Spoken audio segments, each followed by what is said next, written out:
Assalamualaikum warahmatullahi wabarakatuh. Halo teman-teman semuanya, perkenalkan nama saya Rasma dari Universitas Penmagraha. Kepada yang terhormat, dosen pengampu mata kuliah Audit Sumber Daya Manusia, Ibu Adisha Ayu Andara, SPD MM, dan kepada teman-teman semua yang menonton video saya. Pada hari ini, saya akan memaparkan hasil analisis saya, hasil pemahaman saya terkait mata kuliah Audit Sumber Daya Manusia yang telah disampaikan oleh dosen pengampu. Selesai pembelajaran, saya mencatat seluruh apa yang saya pahami.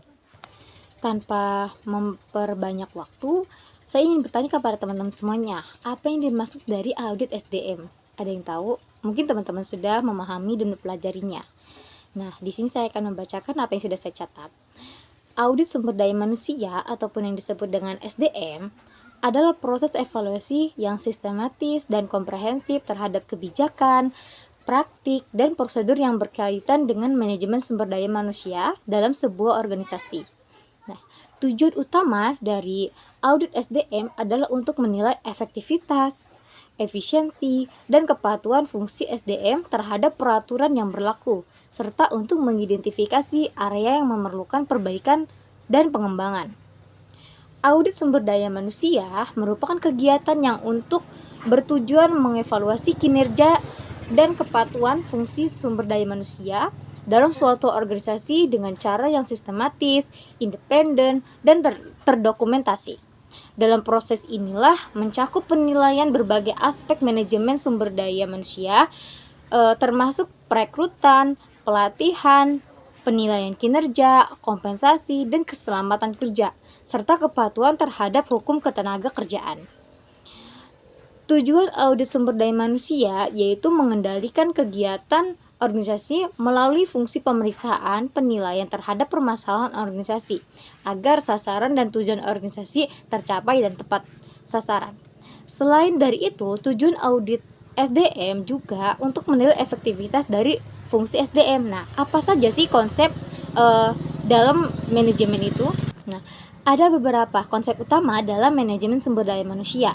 Yang pertama yaitu perencanaan sumber daya manusia. Yang kedua, rekrutmen ataupun seleksi. Yang ketiga, training and development, pelatihan dan pengembangan. Yang keempat, performance management ataupun kinerja manajemen. Yang kelima, kompensasi dan benefit. Yang keenam, hubungan karyawan dan ketenaga kerjaan ataupun yang disebut dengan employee relation. Yang ketujuh, health and safety ataupun kesehatan dan keselamatan bekerja. Yang ke-8 yaitu legal compliance dan etik ataupun kepatuhan hukum dan kode etik ya. Nah, teman-teman, dalam audit sumber daya manusia juga di sini dalam audit sumber daya manusia aku dapat mempelajari terkait kuesioner audit SDM. Kuesioner biasanya dikenal sebagai serangkaian pertanyaan-pertanyaan yang menyangkut suatu kebijakan, praktik, prosedur, dan kinerja dari fungsi sumber daya manusia. Pertanyaan dalam kuesioner ini dirancang juga untuk mengevaluasi guna apa yang kita ketahui dari hasil kuesioner. Nah, dari hasil kuesioner inilah kita akan menganalisa hasil dari kuesioner yang kita sebar ketika kita melakukan penelitian di sebuah instansi. Nah, jika kita melakukan riset ataupun penelitian terkait sumber daya manusia di suatu instansi pemerintahan, kuesioner audit inilah adalah alat ataupun instrumen ataupun alat yang akan kita gunakan dalam proses penelitian kita.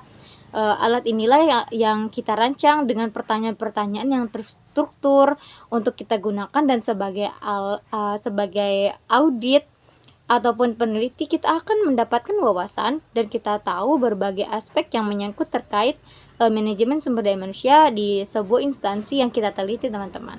Nah, mungkin ini saja yang dapat saya sampaikan dari hasil pemahaman saya yang saya pelajari selama saya belajar mata kuliah audit SDM ya.